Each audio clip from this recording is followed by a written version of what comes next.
Okay, good afternoon, everyone. Welcome to this special meeting of Finance and Corporate Services Committee. I would actually begin by asking if there are any disclosures of pecuniary interest. Not seeing any, I would ask if someone could please move the consent item. Moved by Councillor Schneider.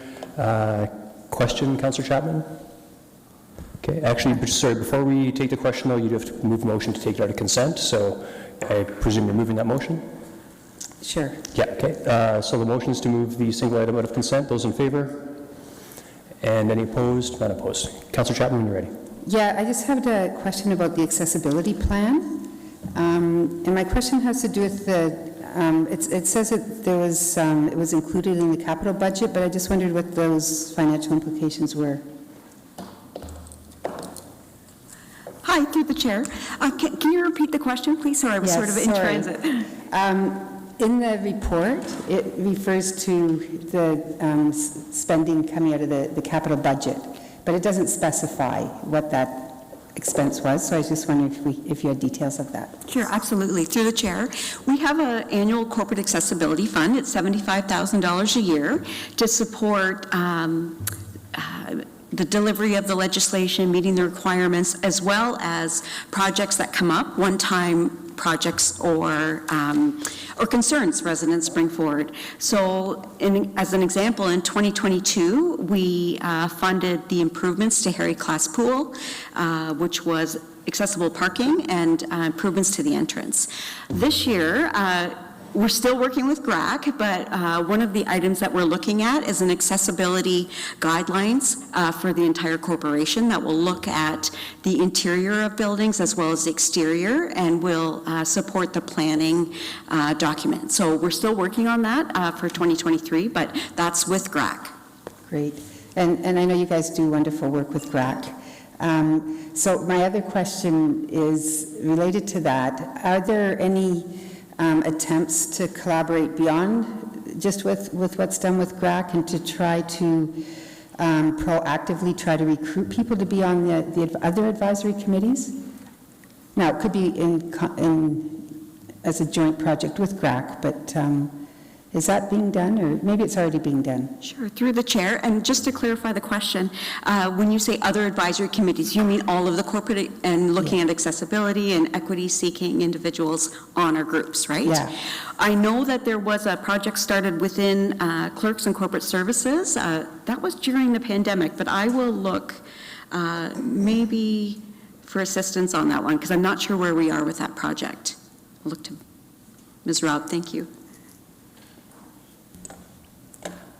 Sorry, Ms. Robb, go ahead. Yes, I don't have additional details. It was paused during the pandemic, and we're just looking at the work plan for the Equity Committee and how to align those types of things.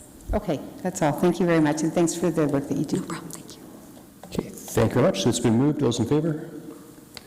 And none are opposed. Very good. Okay, I'll move on to the discussion item. We do have a delegation. I believe they're appearing virtually.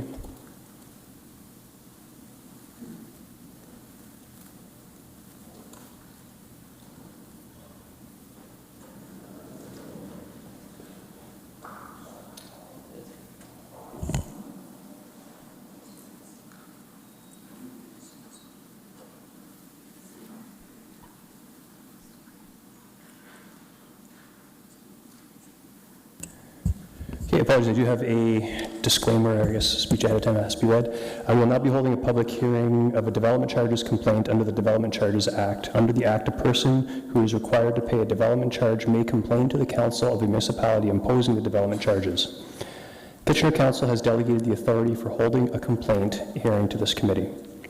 The process that we'll follow for the hearing today will be as follows. John Doherty and Kevin Diaz with McLean Peister will have an opportunity to make a statement summarizing their position. Ryan Haggie, Director of Financial Planning, will provide a statement summarizing the city's position. The representatives from McLean Peister will have an opportunity to reply to the city's staff position. I will allow committee members to ask clarifying questions after each party speaks. Both parties will then be given an opportunity to make any closing remarks. The committee will then deliberate and make a decision on the complaint. In making that decision, the committee may A, dismiss the complaint, or B, decide that there is been an incorrect determination or error in the application of the DC bylaw, and then rectify that error. The decision of this committee will then be forwarded to City Council on Monday, February 27th for 2023 for ratification. I will stress that we are not here to have a policy discussion relating to the development charge bylaw, but are only here to consider whether the existing bylaw has been applied properly. Decisions of this committee are final and binding, but can be appealed to the Ontario Land Tribunal.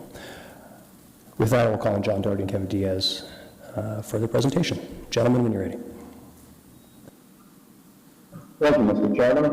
It's good to be with you this afternoon, together with members of the committee. As noted, I'm John Doherty, and my colleague, Gowlings, Kevin Diaz, is here with me today. We're here on behalf of our client, McKinnon Feaster Limited, pursuant to a complaint that they filed under Section 20 of the Development Charges Act. Our submissions today will be brief. We will provide a short background to the matter and outline the remedy that our client seeks for what it views as an inequitable application of development charges by the City of Kitchener. And next slide. For those who aren't familiar with our client, it is a Kitchener-based family-operated company that develops and operates a number of commercial enterprises, including golf clubs, self-storage facilities, and residential and commercial developments, such as Maryhill Golf Club, Dune Self-Storage, Herbsville Road Development. The next slide. This is the site that's in question. It's 375 New Dundee Road. It's a triangular-shaped parcel, and it fronts on the road, which is also Regional Road 12. Next slide. Our client has developed here a multi-story self-storage facility with retail space and adjacent parking of approximately 100,000 square feet of floor area. There is a site plan agreement that was entered into with the city on February 3 of last year. The next slide, please.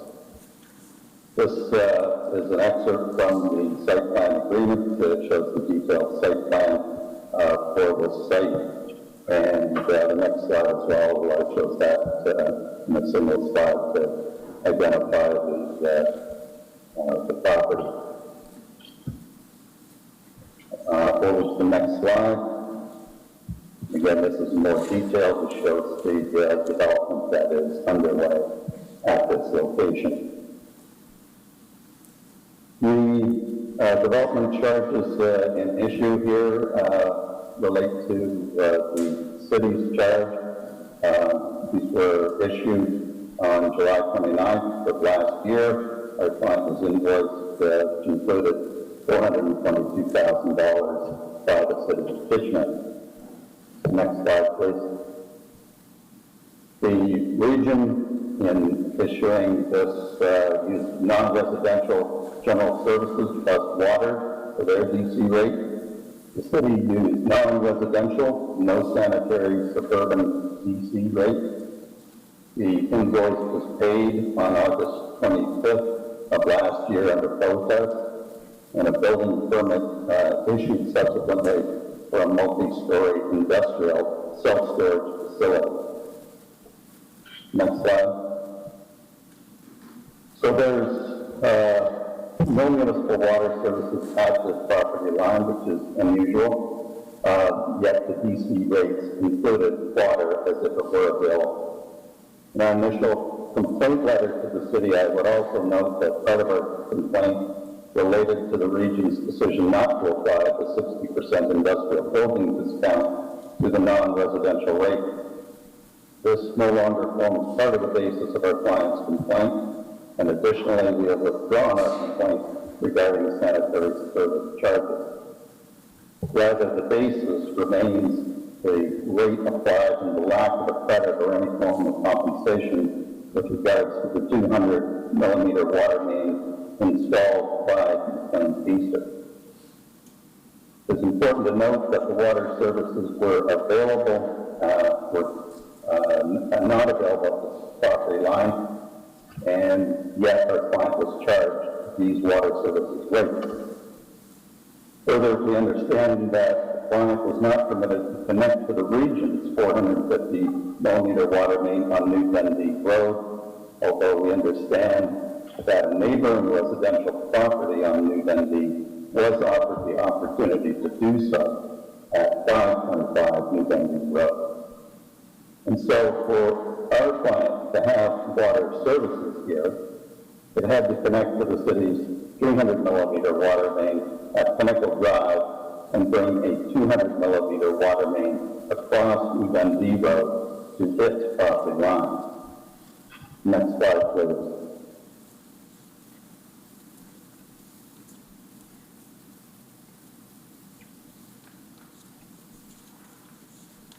So our client's position is that it had a reasonable expectation not to pay a water service rate, given that water services were not readily available to itself. The city, secondly, has benefited by our client's installation of the 200 millimeter water main and is charging development charges at the water services rate. And thirdly, it was our client's reasonable expectation to have that 200 millimeter water main located in the municipal right-of-way. And that's shown in this initial plan that was submitted with how this water service would be provided, where it is shown as being provided within the existing right-of-way. But in communications that our client had through its engineer with the city and the region and their technical staff, the region and the city were both aware that our client required water services in 2022 and didn't tell our engineer about the planned NTO detour that would have prohibited construction of water services for over a year into 2024. Next slide, please. Here you can see the detailed design of how the water main was proposed to be installed within the existing right-of-way. Next slide, please. That was not feasible and in a timely manner, and so to expedite matters, our client proceeded to install the 200 millimeter water main within its property line, which you can see marked in orange.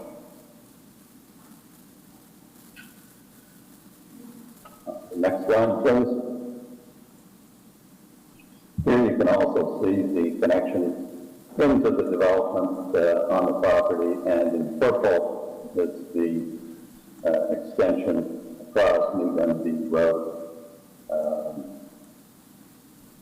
And we also understand that at that connection where the orange and the purple meet, the city required the installation of a T connection on the 200 millimeter water main before the water main enters private property, so that this provides the benefit of future development being able to connect in from the west of this property.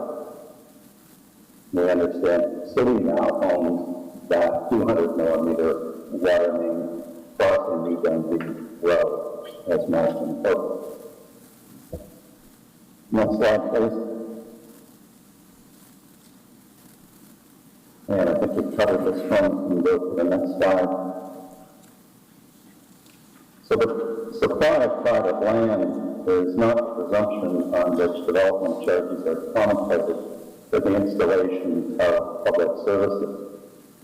Use of McLean-Feaster land, in our view, is akin to an expropriation of an easement for that purpose. Next slide, please. And the cost that has been incurred exclusive of HST with regard to the installation of these works is $222,000. With HST, this amount rises to $251,800.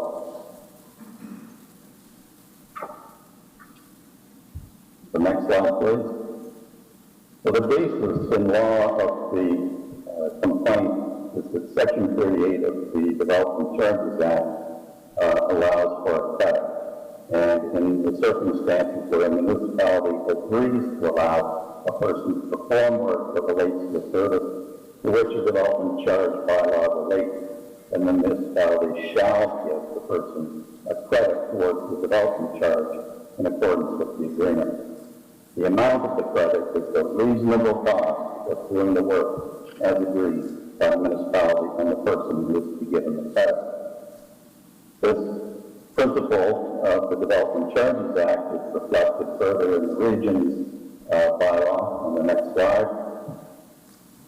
And for the next slide is the city DC bylaw, which similarly carries forward this same principle.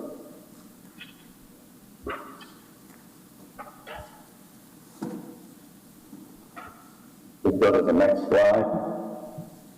The key case that we rely upon from the tribunal outlines how this provision operates. But there are three primary prerequisites to be satisfied or the developer can be given a credit in accordance with the agreement. Number one, the owner has performed certain work. We say that that has happened. Number two, the municipality has agreed to allow performance of the work. We say that has happened. And number three, the work must relate to a service to which the development charges bylaw relates. And similarly, we say that that applies.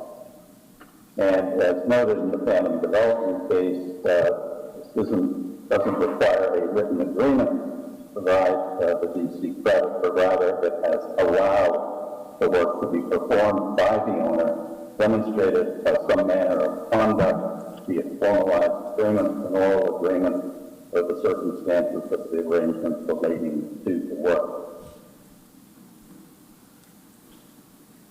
To the next slide. And we note here that the city, in fact, did approve of our client proceeding with this work as outlined utilizing its own property. You'll see the city's engineer, Neil Melanson, signed off on the drawing, showing the water main within our client's property. If we go to the next slide, you can see that also city staff, utilities engineer Angela Mick signed off on a Ministry of Environment form for the 200 millimeter water main. We go to the next slide. Now, I know that city staff has indicated that this shouldn't be awarded as a credit here because of the local services rules. However, we note that Section 59 of the Development Charges Act applies only in respect of subdivision and consent applications, not development approved under Section 41 of the Planning Act. And similarly, I would note under the Development Charges bylaw of the city, local services are defined to mean services related to a plan of subdivision or within the area to which the plan relates to be installed or paid by the owner as a condition of approval under Section 51 of the Planning Act or as a condition of approval under Section 53 of the Planning Act, neither of which apply in this circumstance.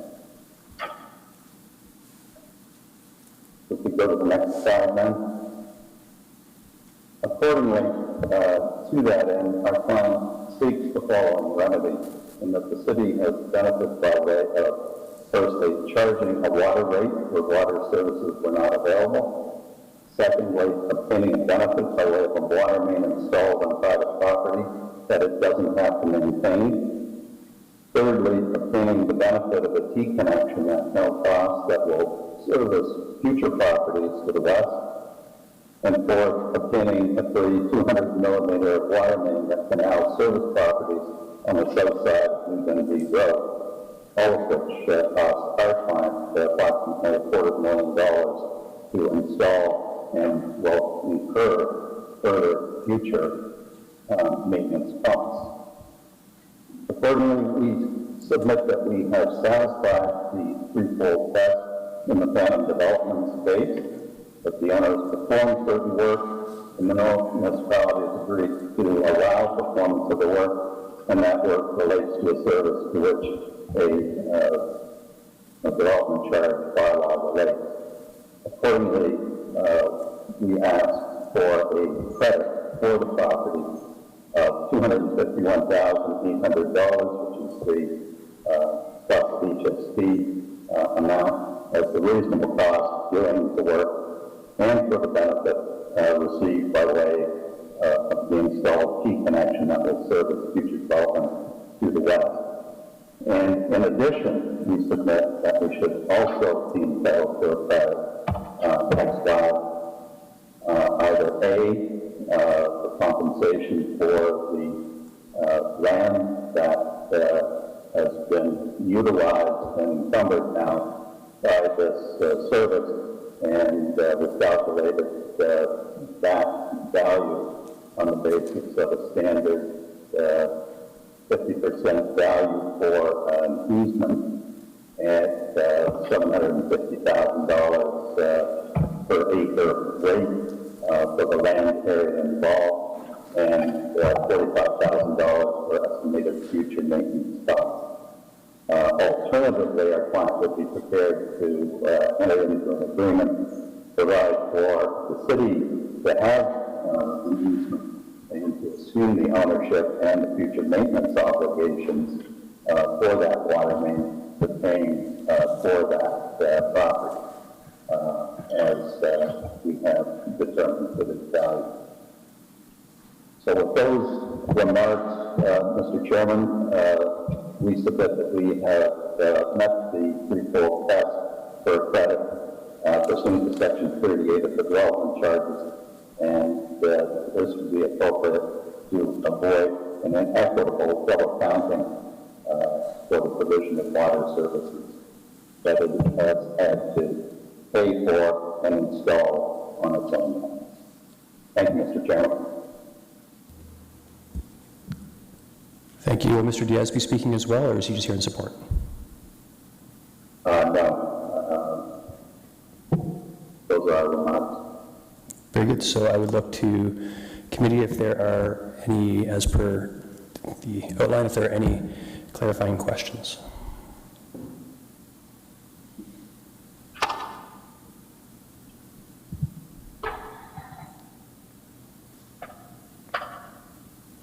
I am not seeing any. Not seeing any clarifying questions. Actually, I don't have any myself either. So I guess at this point, I would permit the delegate to have a closing statement.